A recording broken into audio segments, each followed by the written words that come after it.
Listen up, Wormhead. I don't care what today is. I'm Team Myers. Woo!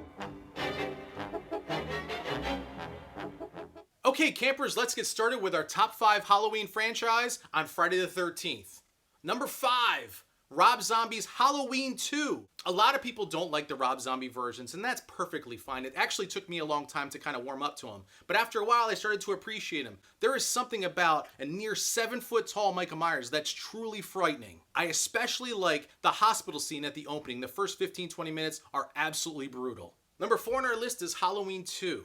It picks up the same night as Halloween 1, and Michael is back at it. This time he's chasing Laurie in a hospital, and it's a lot of fun. It's definitely a good time if you haven't seen it. The only thing I don't like, if I had to complain about anything, would be that the pacing is a little odd. The first movie was very dramatic, very slow, and this one's a little bit more fast-paced, a little bit more kills, and it shows just a little bit different version of Michael. But I still really, really like it, and I do watch it a lot.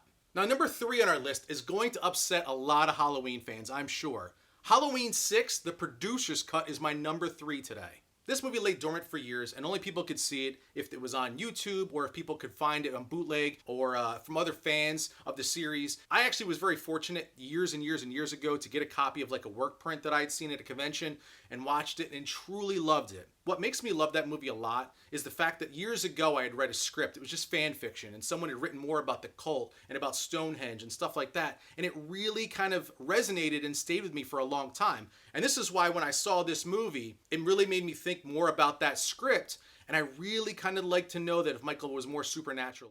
Right, Michael?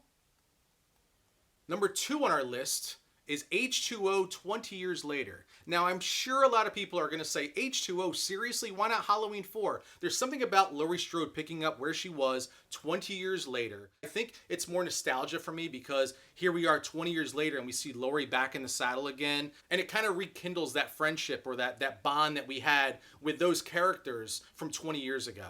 My number 1 movie, easy, Halloween 1. John Carpenter hit it out of the park with this one. It is a massive home run for me. My fandom all started with Halloween 1. Jamie Lee Curtis portrayed Laurie Strode fantastic. The pacing, the lighting, it was ahead of its time. It was revolutionary. If you ask me one of my most prized possessions, it's pretty easy. It's the Snow Globe VHS edition from years and years ago. I was actually really fortunate and picked it up, and it's still, I think it still bleeds. I'm not really sure. I haven't taken it out ever.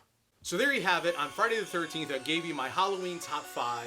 Hope you enjoyed it. If you liked it, comment, give me a thumbs up, thumbs down, whatever you want to do. You can follow me on Twitter at RobDimension. I'm on Instagram with the same name. Subscribe to my channel, please. I want to keep this going. I hope you enjoyed Dimension Chat, and we'll see you next time.